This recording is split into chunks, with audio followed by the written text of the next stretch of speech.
Hi, everyone. I'm Scott McFarland, coming to you from our Washington, D.C. bureau. It's good to be with you. We thank you for joining us. Here's a look at the stories we're checking out right now. Former President Trump refuses to answer questions in the New York Attorney General's civil investigation into his business dealings. Why Mr. Trump says he invoked his Fifth Amendment rights. Plus, President Biden signs burn pit legislation into law, expanding health care benefits for millions of veterans. The president pledges the Department of Veterans Affairs will move as quickly as possible to process the claims. And consumers see a small bit of relief as U.S. inflation slows from a 40-year high. Some economists are hoping this means inflation rates have peaked. Plus, the Justice Department charges an Iranian operative with trying to assassinate John Bolton. The former national security advisor joins Red and Blue to share when he found out about this plot to kill him. And later this hour, the results from the latest primary elections reveal former President Trump's influence still holds with many Republican voters. What this means for the November midterms. We begin tonight with the deposition of former President Trump. Mr. Trump testified under oath in the New York civil investigation into his business dealings. The former president invoked his Fifth Amendment protection against self-incrimination during the deposition. In a statement, he said in part that he's the target of a, quote, unfounded, politically motivated witch hunt, and he took the Fifth for that reason. The New York Attorney General's office released a statement saying they will, quote, pursue the facts and the law wherever they may lead. And we're getting more details about the FBI's search of Mar-a-Lago Monday. An attorney for the former president who witnessed the raid said agents searched a bedroom, a storage area, and an office. Sources tell CBS News the FBI took documents in boxes, but did not take electronics. For more on this, Robert Costa joins us now. He's CBS News' chief election and campaign correspondent. Bob, just another one of those unprecedented days in American history. What's your latest reporting on the former president's testimony in New York? It's good to be with you, Scott. Just got back here to CBS News in New York after spending the afternoon outside the Trump deposition in Lower Manhattan, a highly unusual event in American history to have a former president taking questions from a New York State Attorney General's office about the Trump organization, possible financial problems in that company. The New York State Attorney General's office has alleged that there were improprieties, tax evasion, fraud. You've seen in the Manhattan District Attorney on a separate front an indictment of the former Trump org CFO, Alan Weisselberg, that came last year. And now this is all coming to a head with this deposition today, asking the former president questions, but he declined to answer those questions. Speaking to CBS News legal analyst Ricky Kleiman earlier today, it's evident that this is not a strange course of action for someone in this legal position to invoke the Fifth Amendment and decline to answer. But to have a former president do it just makes it different. Yeah. So where does the case go from here? This is just one of the cases that has some nexus to the former president. If he's given his deposition, what happens next in New York? This is a civil case in New York. The New York criminal side has kind of fallen away from Trump in terms of possible legal jeopardy over the past 6 months. And so what you see now in New York is an ongoing Manhattan District Attorney investigation, possible criminal investigation there. And then you see on the state side a civil case. And this could take a variety of different directions because of Trump's decision to invoke the Fifth Amendment, decline to answer questions. But as you said, this all comes amid mounting legal scrutiny of the former president. He's facing it from the city prosecutors, the state prosecutors. He's facing a Fulton County, Georgia grand jury. There's a grand jury in Washington convened on January 6th, which you, Scott, have been covering so expertly. And there's also an investigation of his handling at the federal level of classified documents from the White House that might have ended up at Mar-a-Lago, his Florida residence. And, of course, he's facing an investigation on Capitol Hill, the House Select Committee on the attack at the Capitol. And let's shift to the Mar-a-Lago one then. We know there is a search warrant signed by a federal judge that, like so many search warrants in the federal system, is sealed. There are calls from Republicans to unseal it for the president, perhaps to show his copy of the search warrant or the receipt. What's your latest reporting on Mar-a-Lago? It's a story I'm trying to be careful on as a reporter because we have limited visibility into what exactly is going on here. We have reporting. CBS News has done excellent reporting on this so far, but across the media spectrum, we just don't know enough from the federal side yet about what is the intent here of the search. What exactly were they looking to find? We know they were going through boxes. They spent hours there, going into different rooms. But what exactly was the intent of the search? And as you said, the Trump lawyers, of course, have a copy of the warrant from their client. It's given over to the client as the search is done. But we haven't seen the details of that. And until we know the details of the warrant, we don't really have a full understanding of why this happened at this day, at this time. Well, despite the limited visibility, there's an awful lot of response coming from Mr. Trump's fellow Republicans in the Senate, in the House, his supporters. They're saying a lot despite the limited visibility. What are you hearing from your sources about their response to the raid and to the deposition? There have been some muted comments from a few Republicans, like Senate Republican leader Mitch McConnell, the minority leader. He said he would like to see the FBI director, the Justice Department, come out and clarify their actions here and their decisions. And we're all waiting to see what we will hear more from the DOJ and FBI in the coming days. But even with this limited visibility into the investigation, you are right, Scott. The Republican Party in many quarters, especially inside the House, has expressed outrage. The president's core supporters expressing their frustration and anger toward what they see as a political and legal establishment aligned against the former president. On Tuesday night, members of the conservative House Republican Study Committee convened at Bedminster, the president's golf club in New Jersey, the former president's club, and they encouraged him to get into the 2024 race now. And so you're seeing the talk about a Trump comeback. It's increasing this week because of the news of the search. This is a party that for months had been thinking about maybe going in the direction of Florida Governor Ron DeSantis, should he decide to run in 2024, or Virginia Governor Glenn Youngkin, or a whole galaxy of other Republicans. But now, with Trump back in the spotlight, back as someone who his voters see as a political target, grievance is once again the fuel inside of the Trump wing of the Republican Party, and it's lifting him as he thinks about getting back in to the presidential race ring. Yeah, one of those Republican Study Committee members at the dinner on Tuesday night, Lisa McClain of Michigan, who said the conversation was, in her words, very positive, not an airing of grievances, but we'll see where it moves from here. In New York, Robert Costa, thank you for your time. Thanks, Scott. More on this. Nicole Killian and Francesca Chambers join us now. Nicole is a CBS News congressional correspondent. Francesca, White House correspondent for USA Today. Let's start with you, Nicole. Republican Congressman Scott Perry says his phone was confiscated by the FBI just one day after the Mar-a-Lago search. Walk us through what we know about this so far.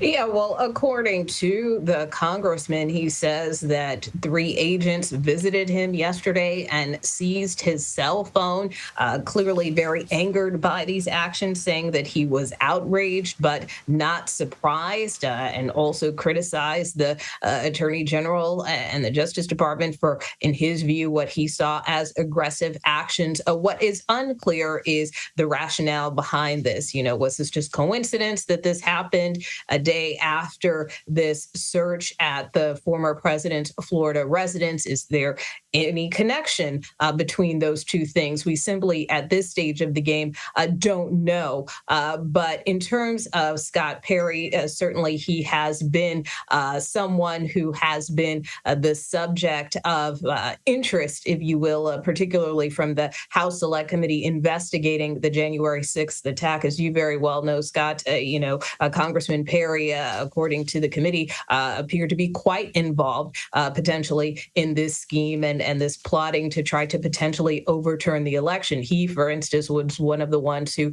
encouraged the former president to appoint Jeffrey Clark as acting attorney general, Jeffrey Clark being this kind of lower level environmental lawyer at the Justice Department at the time, who really did not have a lot of election experience, but who did kind of buy into some of the former president's theories with respect to election fraud. We do know that the Justice Department has, been looking into this more specifically into, Jeffrey Clark, John Eastman. We know at one point in time earlier this year, the FBI actually seized some of their electronic devices and other items. So again, whether or not all of this is interconnected, still unclear, but certainly quite unnerving for the congressman from Pennsylvania who has been quite critical of this probe.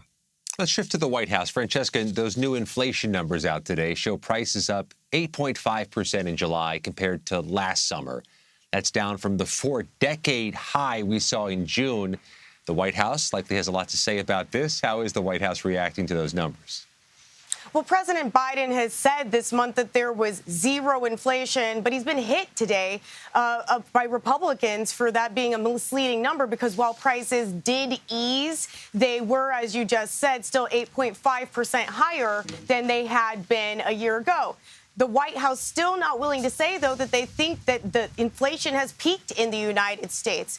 The White House says that they're hopeful that it has, however, not wanting to go that far in numbers. And they're still pushing the Inflation Reduction Act, which has passed in the United States Senate and is expected to pass in the House this weekend. And President Biden could sign as early as next week, saying that it's important to lower prices of health care as well as prescription drugs.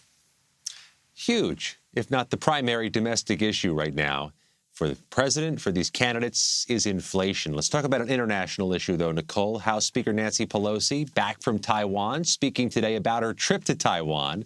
What did she have to say? Yeah, that's right. And talking about her entire trip to Asia with the congressional delegation, many members of that delegation were also present at this news conference. And look, in terms of the members, they were unapologetic about their trip. You know, the speaker made a point to say that it was really important to go to the region in terms of trying to promote security and governance and economic partnership with all of these nations. But with specific respect to Taiwan, she did talk about wanting to show a strong relationship between the U.S. and Taiwan and to support that nation, which has a female president, something that was also important to the speaker. And what many members of the delegation also said to the press is that in their view, in terms of some of these provocations that we saw from China, particularly in the wake of their visit, is that they felt, these provocations happened before their trip, after their trip. I talked to one member, Congressman Takano, who was on the trip, who said, no, he doesn't feel that the delegation was responsible in any way for stoking tensions and inflaming tensions, quite frankly, between Taiwan and China. And he also pointed out, for instance, that, you've had other congressional delegations that have visited the region and specifically visited Taiwan. So, all of these members felt that that visit was important, that it was an important statement to make. And again, the speaker emphasizing that in her view, there was no difference or change in policy by her visiting Taiwan. And she also acknowledged that even before the trip, that she, even though the member President Biden indicated, hey, the military may not want, the Speaker Pelosi to go. She said at no point did anyone explicitly tell them not to go. So again, overall, she and the delegation feeling pretty good about this trip. Yeah, a bit of a role reversal today. The House Speaker talking about international travel and the president signing big domestic legislation just passed by Congress. You were there, Francesca, for the president signing this burn pits, this PACT Act legislation. Now that it's signed, explain to us how this works and how it impacts veterans. Well, veterans who were exposed to toxic burn pits will now be able to qualify for expanded health care benefits through the VA. And this has been something that President Biden has been pushing for. He said today that the families who are affected by this have found purpose through the pain. And he talked about his own personal experience with this. He talked about his son, Bo, who died of cancer. And he noted that he himself, when he had visited Iraq more than 20 times, as a lawmaker and also as the vice president of the United States, that he could see the smoke rising from these burn pits himself. These burn pits that were sometimes as long as football fields. There was jet fuel in them. There was tires in them. And he said that it was poison coming out of these. So for the families who have been affected by this, it was certainly something to celebrate today. Meanwhile, the U.S. House is racing back to Washington, taking up the Inflation Reduction Act Friday. And there still are these negotiations that have been ongoing for some time now about policing legislation. Nicole, how much can they get done in this finite amount of time? Well, as you know, Scott, they try to get as much done as possible and sometimes in as little time as possible. But look, we know they are going to move forward on the Inflation Reduction Act. Speaker actually today expressing confidence that, this will clear and that, she and the rest of the House Democrats look forward to sending this to President Biden's desk. The other issue, as you mentioned, is this package of policing bills. There are some frontline Democrats that really want to increase funding to police and kind of send a strong signal there, especially since Democrats have kind of taken a hit in recent months and really over the past couple of years for this whole issue of quote unquote defunding the police. So, these frontliners who may be a little vulnerable in their respective districts really want to kind of put make a strong statement by approving more support and funding and resources for police. But then you've got some members of the Congressional Black Caucus who have also been working around policing issues who say, look, we want to make that's all well and fine, but we want to make sure that there's some accountability language put in there as well, especially given that we didn't see the George Floyd Justice in Policing Act clear the Senate over a year ago. So even though it passed the House. So that being said, there have been some negotiations that have been going on behind closed doors, even as recently as today. The Speaker did acknowledge in a letter to her colleagues that, those discussions continue. So unclear that they'll be able to strike some kind of deal or that we'll see a bill come forward by Friday. But one other point I just want to mention ever so briefly with respect to the issue of security, because you've got all these members coming back to Washington. This will be the first time since this whole search took place at Mar-a-Lago. And I did ask the Speaker today about that, if there are any concerns with all these members coming back. We even know members like, for instance, Congressman Swalwell put out this threat that he received. And so she did acknowledge that members did have a security briefing this week. And, look, I think it is something to watch given some of the heightened rhetoric that we have seen emerge in the wake of this search. So that is something else that we will be watching for as we approach Friday. There was a time when August was quiet in Washington, D.C. It's just not one of those anymore. Augusts. Not anymore. Nicole Killian, Francesca Chambers, navigating a downpour to join us. Thank you for the dedication and mission. It's good to talk to both of you. An Iranian man has been charged for allegedly plotting to kill former Trump National Security Advisor John Bolton. Bolton joins me next to share what he learned from the Justice Department and its investigation and how he feels about talks on a possible new Iran nuclear deal. You're streaming Red and Blue.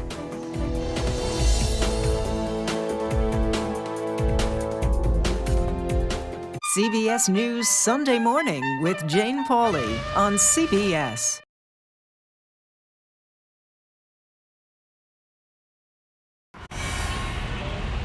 You ready?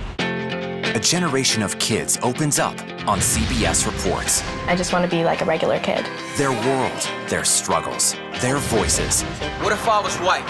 A lot of people like to call names and make you feel ashamed for being proud of who you are. Now streaming Gender. I did not realize that you could change your gender. Realizing how you feel. You can be a boy, sometimes you feel like a girl, sometimes you feel like both. Redefining who you are. Identify as trans. Gender fluid. Non-binary and queer. Is the idea of gender a thing of the past? And to be yourself, always, no matter what anyone says, I love you. Are the kids all right? Gender. Now streaming on the free CBS News app.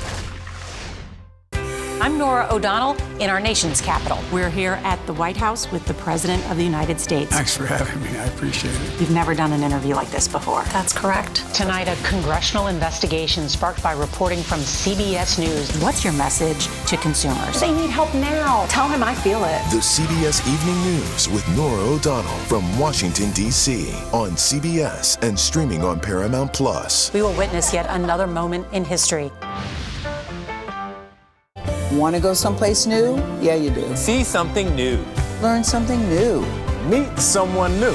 Nate B in the house. There's always something new under the sun. CBS Mornings, weekdays. when weather is about to get extreme. We're talking about hail, we're talking about tornadoes, damaging winds. Every second counts. Let's now take a look at what that really means to you. That's why CBS News and the Weather Channel have come together to bring you virtual weather technology so advanced, so real. We can show you what it's going to look like when the storms come through. You'll see what will happen, where it will happen, before it does. Feel the forecast on CBS News. Time to get prepared.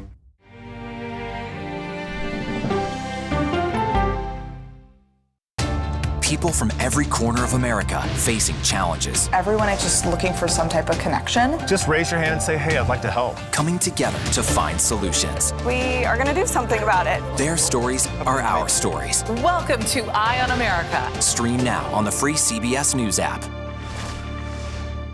CBS News Sunday Morning with Jane Pauley on CBS. We have an inspiring story that started with a strange act of kindness. Yeah. We found it. You're kidding me! We got it. We share stories that lift you up and brighten your day. The Uplift. Stream on the free CBS News app. Stories that inform, inspire, and brighten your day. I've been waiting patiently for something like this. Make every day a little more like Sunday morning. Here comes the sun. Stream on the free CBS News app Tuesday mornings. The Justice Department is charging an Iranian operative for plotting to murder former U.S. National Security Advisor John Bolton. The Department of Justice believes the plot was retaliation for a U.S. airstrike that killed a powerful Iranian general in Iraq back in 2020. Shahram Pershafi, a member of Iran's Revolutionary Guard, is wanted by the FBI on charges related to the plot to kill Bolton. We spoke with Ambassador Bolton about this earlier today. First of all, let's begin with the most pressing issue. When did you find out about this alleged plot, and what were you told? Well, originally, I heard early in 2020 from the FBI pursuant to their program called Duty to Warn when Americans are threatened by foreign sources. It was a very general warning at that point, but as time went by, it got more specific and finally got threatening enough that in late 2021, the Secret Service protection was extended to me again, as I had at the White House. So it was a gradual process, I think, in part, as the FBI learned more information about it. Did they give you a sense, or have you since gotten a sense, that this was a close call, a close encounter, or a particularly real threat? Well, I think it was sufficiently real that, as I say, ultimately the Secret Service was ordered by the president to extend their protection to me again. So I certainly took it very seriously, yes. A lot of Americans might find this uniquely striking, that an alleged foreign threat can target somebody domestically here on U.S. soil in a heavily secured area like Washington, D.C. From your work, do you have a sense of how frequent or semi-frequent this type of threat is to U.S. officials? Well, I think certainly in terms of the magnitude of the threat from Iran, this is basically unprecedented. And to me, the Iranian nuclear weapons program and its support for this kind of terrorism are two sides of the same coin. This is the real picture of the regime in Tehran. This is what it does. It threatens to kill Americans, as it has killed Americans on the battlefield in Iraq, as it took American citizens hostage in Tehran in 1979 at the beginning of the revolution, as it's targeted our diplomats elsewhere. They've spent a lot of time and effort to try and kill Americans, and this is more of the same. Seems inconceivable to some people that somebody in Iran, several thousand miles away, would have the capacity to track your movements or have an idea of where you are. How is that possible? How is that type of intel getting that far away? Well, I think this is what the Quds Force, as it's called, of the Revolutionary Guards, does. It's the foreign element of the Revolutionary Guards' capability. They have conducted terrorist attacks in Europe. They have threatened Iranian opposition groups. So they've engaged in a lot of activity, but the extent of this campaign on American soil today, not just against former government officials like myself, but just average American citizens who may not think that the Iranian government is the greatest thing. There are all kinds of people who are threatened. And that's why I say, I think, I certainly hope from the documents that were unsealed today that our fellow citizens get a real glimpse of what the regime in Tehran is like, and that this terrorist threat, the nuclear threat, are very, very real. Should this impact the nuclear negotiations? Should there be a diplomatic impact if this is a singular actor and not a state actor targeting you? Well, I think it's a state actor, and what is anomalous here is the nuclear deal, the 2015 nuclear deal itself, as if you could say, well, in this part of the brain, we'll reach agreement with Iran on nuclear weapons, but in this part of the Iranian government's brain, they're going to continue to conduct terrorist activities. I think it's a totally untrustworthy government. I think there is no possibility they will comply with commitments that they make. They are enemies of America. They hate us as the great Satan, as they hate Israel as the little Satan, as they're determined to have regional hegemony. This is all part of the nature of that regime. And so I thought the 2015 nuclear deal was a bad idea. It has not gotten better with age. The administration has made far too many concessions to get back in. This is an example. This attempt to assassinate me is simply one brick in the wall that ought to bring these negotiations to re-enter the deal to a complete halt. Ambassador, at the same time, there's this increasing concern about the targeting of officials domestically by violent extremists here. Do you have any concern that this search of former President Trump's property and his rhetoric about it might inflame people, might infuse in people a potential for violence? Well, I worry that we just all don't know enough about the nature of this search or the reasons for it. I think everybody ought to dial it back a lot. I do think, although it's contrary to normal Justice Department procedures, and I'm an alumnus of the department, so I'm aware of the constraints that normally apply to talking about an ongoing investigation. But I do think Attorney General Merrick Garland should make a public statement on this to explain why the FBI took the step of executing a search warrant on former President Trump's residence. And I think President Trump, who has a copy of the search warrant that was served on his lawyers, that has a copy of the receipt that the FBI presumably gave them when they left, they ought to make that public too. Let's see what the government is saying. I'm surprised Trump hasn't made those documents public, but I think he should. Ambassador John Bolton, thanks for the time. Well, thank you for having me. Primaries in 4 states Tuesday yielded some interesting results. We talk with Republican and Democratic strategists next to assess their impact, as well as key races still to come. You're streaming CBS News.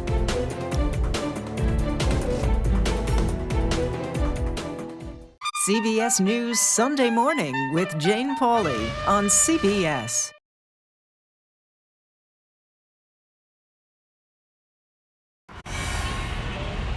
You ready? A generation of kids opens up on CBS Reports. I just want to be like a regular kid. Their world, their struggles, their voices. What if I was white? A lot of people like to call names and make you feel ashamed for being proud of who you are. Now streaming Gender. I did not realize that you could change your gender. Realizing how you feel. You can be a boy, sometimes you feel like a girl, sometimes you feel like both. Redefining who you are. Identify as trans. Gender fluid. Non-binary and queer. Is the idea of gender a thing of the past? And to be yourself, always, no matter what anyone says, I love you. Are the kids all right? Gender. Now streaming on the free CBS News app. I'm Nora O'Donnell in our nation's capital. We're here at the White House with the President of the United States. Thanks for having me. I appreciate it. You've never done an interview like this before. That's correct. Tonight, a congressional investigation sparked by reporting from CBS News. What's your message to consumers? They need help now. Tell him I feel it. The CBS Evening News with Nora O'Donnell from Washington, D.C. on CBS and streaming on Paramount Plus. We will witness yet another moment in history. Want to go someplace new? Yeah, you do. See something new. Learn something new. Meet someone new. Nate B in the house. There's always something new under the sun. CBS Mornings, weekdays when weather is about to get extreme. We're talking about hail. We're talking about tornadoes, damaging wind. Every second counts. Let's now take a look at what that really means to you. That's why CBS News and the Weather Channel have come together to bring you virtual weather technology so advanced, so real. We can show you what it's going to look like when the storms come through. You'll see what will happen, where it will happen, before it does. Feel the forecast on CBS News. Time to get prepared.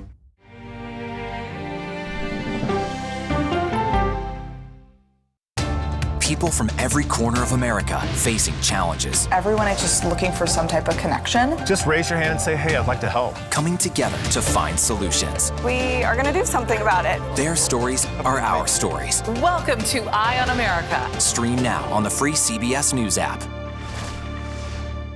CBS News Sunday Morning with Jane Pauley on CBS. We have an inspiring story that started with a strange act of kindness. We found it. You're kidding me! We got it. We share stories that lift you up and brighten your day. The Uplift. Stream on the free CBS News app. Stories that inform, inspire, and brighten your day. I've been waiting patiently for something like this. Make every day a little more like Sunday morning. Here comes the sun. Stream on the free CBS News app Tuesday mornings. Welcome back to Red and Blue. I'm Scott McFarland. Here's a look at some of our top stories. President Biden has signed a bill to expand health care benefits for veterans who were exposed to toxic burn pits while serving. The open-air pits were used at military bases in Iraq and Afghanistan until 2010 and are known to cause short and long-term health conditions. Plus, the national average for a gallon of gas continues to fall, down 2 cents from yesterday to $4.01 per gallon, according to AAA. That's now $1.01 cheaper than when gas prices hit a record high of $5.02 June 14th. And former President Trump has invoked his Fifth Amendment rights and declined to answer questions from the New York Attorney General about his business practices on Wednesday. The development comes 2 days after the FBI raided Trump's Mar-a-Lago home in connection to a U.S. Justice Department investigation. Results are in from Tuesday's primary races in Wisconsin, Minnesota, Vermont, and Connecticut. In Wisconsin, businessman Tim Michels won the Republican primary for governor. He was endorsed by former President Trump, and he'll face incumbent Governor Tony Evers in November. In the GOP Senate primary in Connecticut, Leora Levy beat the party-endorsed candidate. She also received an endorsement from former President Trump. Vermont Congressman Peter Welch won the Democratic nomination for U.S. Senate there. He's running for the seat of retiring Senator Pat Leahy. And progressive incumbent Congresswoman Ilhan Omar won a close Democratic primary contest against centrist former Minneapolis City Council member Don Samuels. That's in Minnesota's 5th congressional district. Incumbent Republican Congresswoman Jamie Herrera Butler, one of 10 U.S. House Republicans to vote for the impeachment of President Trump, conceded her August 2nd primary race to Trump-backed Joe Kent Tuesday night. She's the 3rd incumbent Republican to vote against Trump for impeachment and lose this primary season. For more on these races, I want to bring in Doug High and Ray Zaccaro. Doug's a Republican strategist and the founder of Douglas Media. Ray is a Democratic strategist. Doug, let's start with you. Talk to us about former President Trump's impact on these races in Wisconsin and Washington. What does it tell us about the trajectory of his sway over GOP voters? Well, he's the alpha dog of the Republican Party. There's no doubt about it. What we're trying to figure out, I think, is, what really that influence is. We know in past races, Pennsylvania, North Carolina, Ohio being good examples, that he'll give you a third of that vote. And then beyond that, it depends on the state, the campaigns, whether it's an open primary or closed primary. But clearly, most Republicans would want to start their campaign with a Donald Trump endorsement as opposed to having him opposed. Yeah, I'm wondering if that's changing, Doug. I mean, are we seeing an increasing influence, a decreasing influence? Because the word was a few weeks ago he may have a declining influence. Well, I think the word is always different in different states and what different rules are.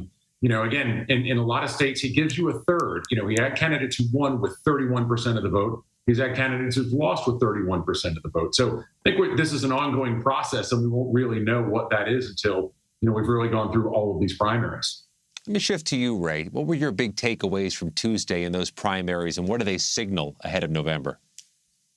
Well, thanks, Scott. I think one of the interesting things about the primary results is what we've seen repeatedly throughout the country, that Republican nominees keep getting more and more extreme. We're seeing Republican nominees and winning primaries who are anti-democracy messages, who are promoting conspiracy theories, who are showing support for January 6th insurrection efforts and the efforts to overthrow the results of the election. And I think what the most important takeaway is that currently the Republican victors in many of these primaries are really more pro-Trump than they are pro-democracy, pro-America, or even Republican. They're not typical standard bearers of the Republican Party of yesterday, but they are very much promoting the Donald Trump MAGA themes of what appears to be the standard of the Republican Party moving forward. And we saw that in Wisconsin, as Tim Michels will now be the GOP nominee against incumbent Governor Evers. Let's talk about Wyoming, Ray. Primaries next week. Liz Cheney has asked Democrats to register as Republicans. It's open, maybe having an impact on that primary. Are there enough Democrats in Wyoming, or are they responding to her call to make a difference? Look, Democrats need to do everything they can to maintain control of the House, that and expand the majority in the Senate. That should be the biggest priority for any Democratic voter. Liz Cheney has done a laudable job, being one of very few Republicans who have been outspoken in their efforts to investigate what, Scott, frankly, you've reported on probably more than anybody, the January 6th coup attempt. And those efforts have been very important for really any patriot to support. However, Democrats need to keep focused. We need to hold the majority in the House. Otherwise, we'll see a real turnaround from efforts to get to the bottom of January 6th to efforts to chase baseless conspiracy theories all over the place. Now, here we are, 48 hours since the search at Mar-a-Lago, a lifetime in Trump news cycles. Doug, how are you seeing that search impacting primaries? Is it possible it impacts primaries in the short term? Well, there aren't that many primaries left, obviously. And so what we've seen is an increase on Trump supporters of enthusiasm. So they're more likely to turn out potentially in a primary or in a general. But this is where it's hard to really delineate what exactly this means politically, because Democrats have been in a pretty depressed place as far as their voter motivation has gone for November. And Biden's had a good week or so. And this is also something they've finally seen Merrick Garland act when Merrick Garland's been the butt of a lot of criticism from Democrats. So there's increased enthusiasm on the Democratic side as well. Makes it hard to this close after we've had the FBI visit to Mar-a-Lago to really determine what the political outcomes might be from this. That's a good point. Primary season's nearly over. It's general election time soon. Ray, let me throw the question to you. Any impact this could have on Democratic turnout, or are Democrats at the saturation point where they've heard enough revelations about Donald Trump that they're going to turn out anyhow? Well, look, I don't like to make too many predictions, but I think you're going to see very few Democratic to Trump-supported candidate cross over in the general election. I think the support's going to be pretty clear, and the Democratic Party is going to have a lot to run on. The point that Doug raised is very important, which is that Joe Biden has, in fact, had a very good week. That Democrats have shown, as the Senate has broken for the August recess, and candidates and members of Congress are going back home to talk to their constituents, they're going home to talk about victories on a bipartisan infrastructure bill, the first bipartisan gun safety legislation in decades in this country, the most serious climate legislation ever passed in this country, the ability to secure competition and improve competition with China on chip manufacturing, and not to mention the fact that Democrats have a rallying cry unlike any that we've ever had before, which is in every election cycle, the idea of Roe v. Wade being overturned and women losing their right to reproductive health care and abortion in this country has been a theoretical, and now it's real. And in states like Wisconsin, where there are 19th century laws on the books that make medical procedures outlawed, these laws date back to periods of time where we didn't even have basic understanding of the same levels of science that we have right now. So women are looking at their own rights on the ballot this time, whereas Republican candidates are trotting out conspiracy theories, are trotting out anti-democratic and anti-democracy messages, and are the only thing that they're talking about in favor that sounds like a forward movement is what happens when they take over the House and start investigating everything that they can get their hands on that are in support of conspiracy theories. And both sides would agree. It feels like we're in the home stretch, though, right? We're getting there, less than 100 days. It's a different feel to campaigns when you hit the home stretch. Ray Zaccaro, Doug High. Thank you both. Thanks so much. Thank you.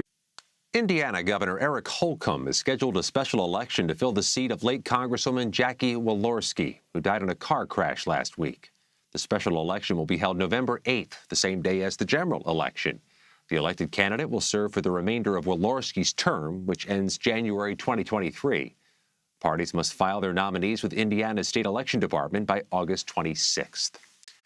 President Biden is renewing calls on Syria to help secure the release of Austin Tice, the American journalist who disappeared a decade ago today after being detained at a checkpoint in Damascus. The president released a statement saying, in part, quote, "On the 10th anniversary of his abduction, I am calling on Syria to end this and help us bring him home. There is no higher priority in my administration than the recovery and return of Americans held hostage or wrongfully detained abroad." Tice was covering the war in Syria for several news organizations when he disappeared, and very little has been heard about him since. New York's primaries are less than 2 weeks away, and talk about redistricting is still simmering through the Empire State. More on that and a look at how Governor Kathy Hochul is faring in her bid to win her first gubernatorial campaign since taking over for Andrew Cuomo. You're streaming Red and Blue.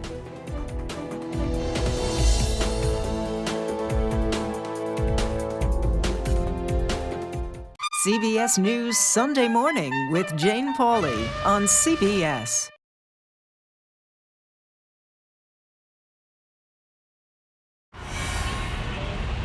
You ready? A generation of kids opens up on CBS Reports. I just want to be like a regular kid. Their world, their struggles, their voices. What if I was white? A lot of people like to call names and make you feel ashamed for being proud of who you are. Now streaming Gender. I did not realize that you could change your gender. Realizing how you feel. You can be a boy, sometimes you feel like a girl, sometimes you feel like both. Redefining who you are. Identify as trans. Gender fluid. Non-binary and queer. Is the idea of gender a thing of the past? And to be yourself, always, no matter what anyone says, I love you. Are the kids all right? Gender. Now streaming on the free CBS News app.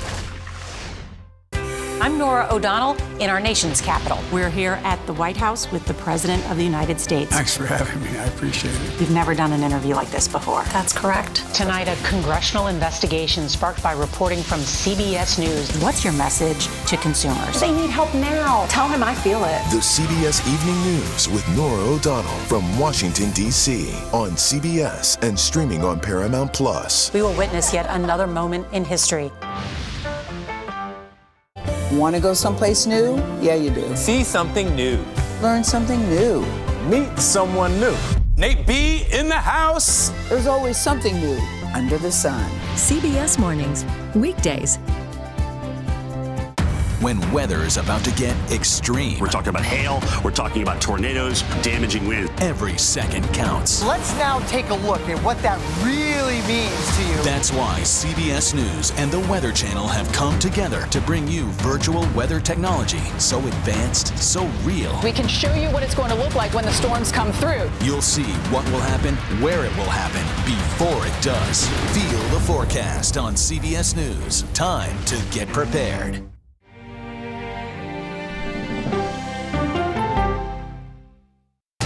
People from every corner of America facing challenges. Everyone is just looking for some type of connection. Just raise your hand and say, hey, I'd like to help. Coming together to find solutions. We are going to do something about it. Their stories are our stories. Welcome to Eye on America. Stream now on the free CBS News app. CBS News Sunday Morning with Jane Pauley on CBS. We have an inspiring story that started with a strange act of kindness. Yeah. We found it. You're kidding me! We got it. We share stories that lift you up and brighten your day. The Uplift. Stream on the free CBS News app.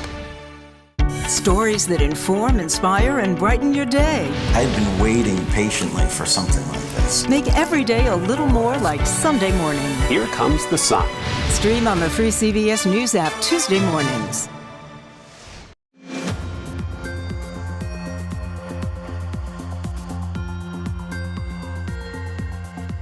Primary elections for Congress are fast approaching in New York, where the midterm elections have already been chaotic, even before the first ballot is cast by the primary voters.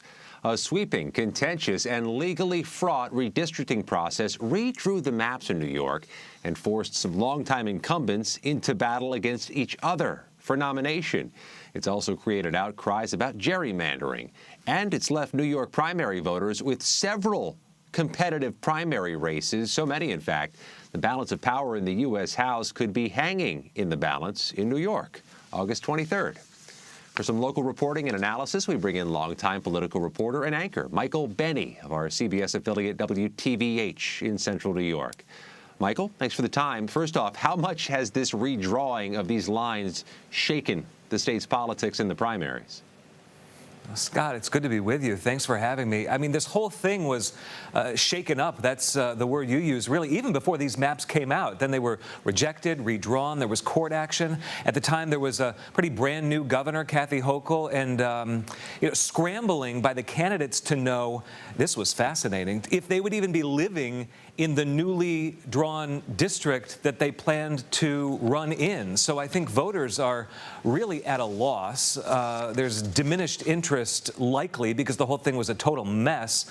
And I think that some voters, even really tapped-in voters, are going to get to the polls, potentially on that primary day later this month, look at the ballot and say to themselves, wait a minute, this person? Who's this? I thought so-and-so was running here. It's confusing enough, but you have voters who don't know their member of Congress or their candidate, and candidates who don't know their voters, and they're having a speed date. And we also know one of the incumbents has been particularly prominent in the recent months is John Catco, one of the House Republicans, one of the 10 Republicans who voted for the impeachment of former President Trump. He's retiring. He's retiring from the central New York area. What can you tell us about Mr. Catco and the future of that seat in central New York? John Catco is a former federal prosecutor.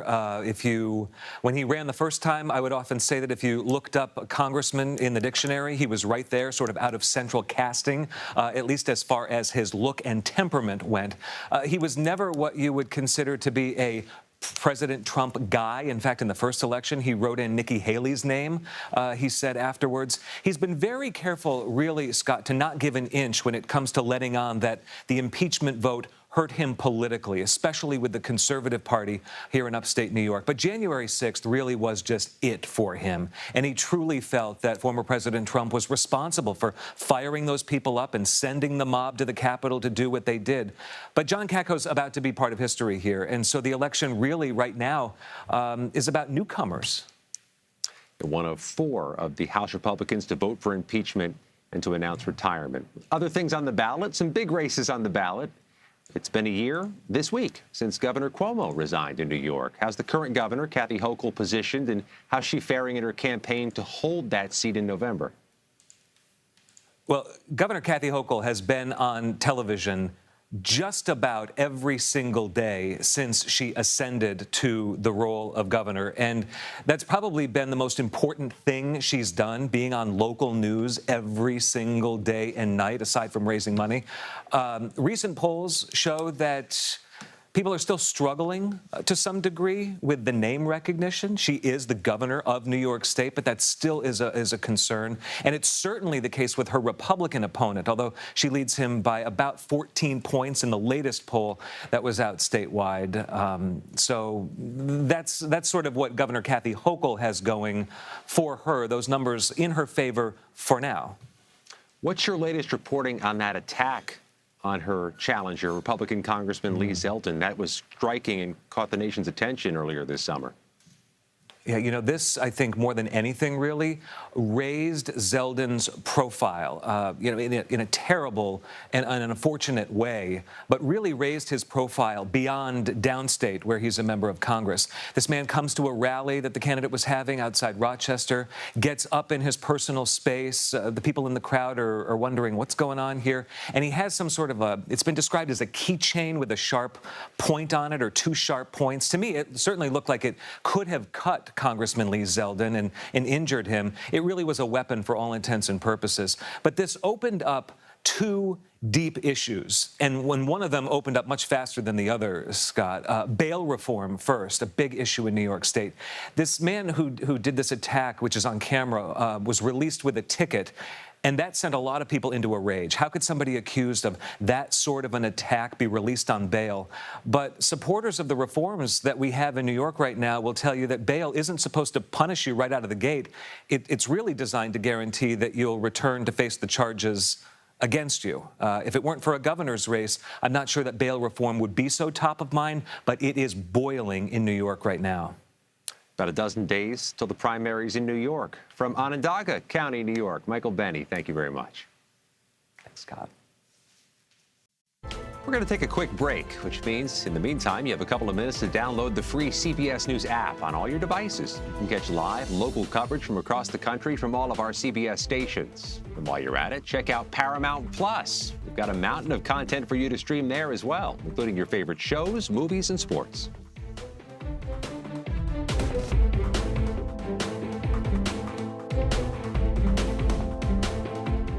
CBS News Sunday Morning with Jane Pauley on CBS.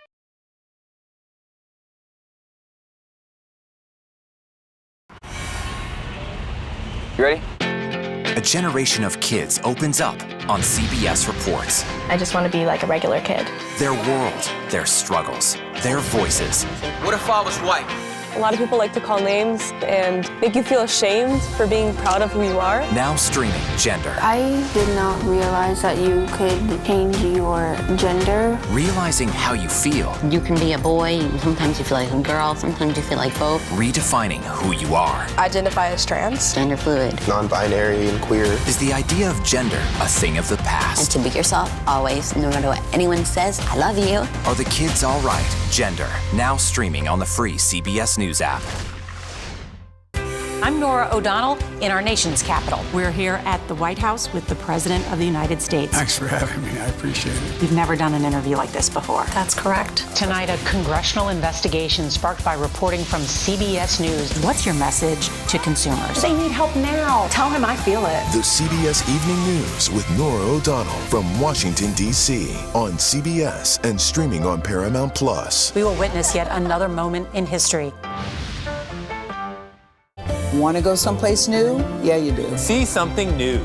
Learn something new. Meet someone new. Nate B in the house. There's always something new under the sun. CBS Mornings, weekdays. When weather is about to get extreme. We're talking about hail. We're talking about tornadoes, damaging winds. Every second counts. Let's now take a look at what that really means to you. That's why CBS News and the Weather Channel have come together to bring you virtual weather technology so advanced, so real. We can show you what it's going to look like when the storms come through. You'll see what will happen, where it will happen, before it does. Feel the forecast on CBS News. Time to get prepared.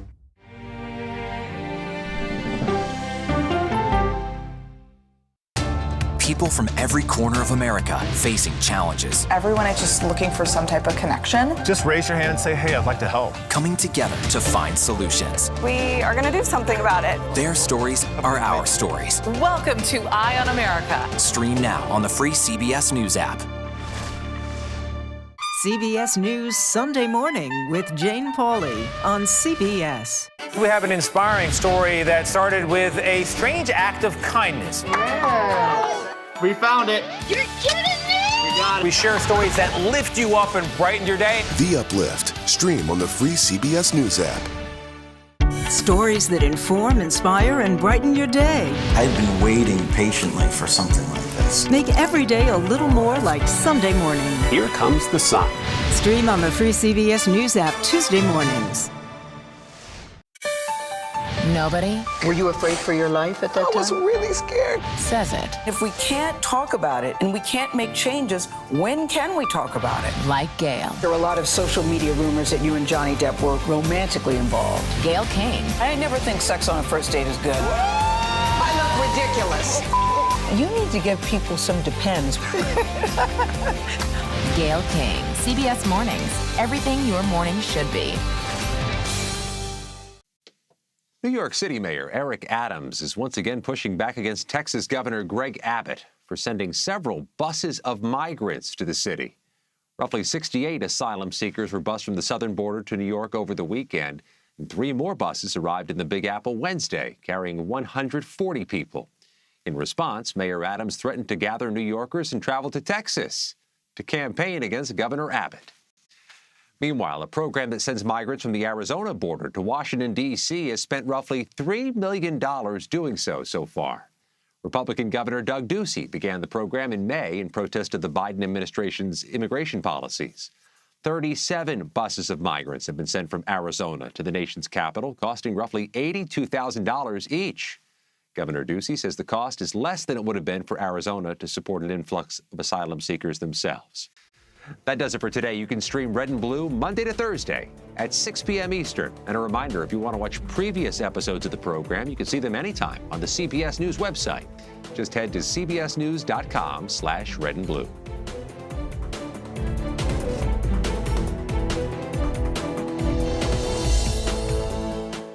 CBS News Sunday Morning with Jane Pauley on CBS.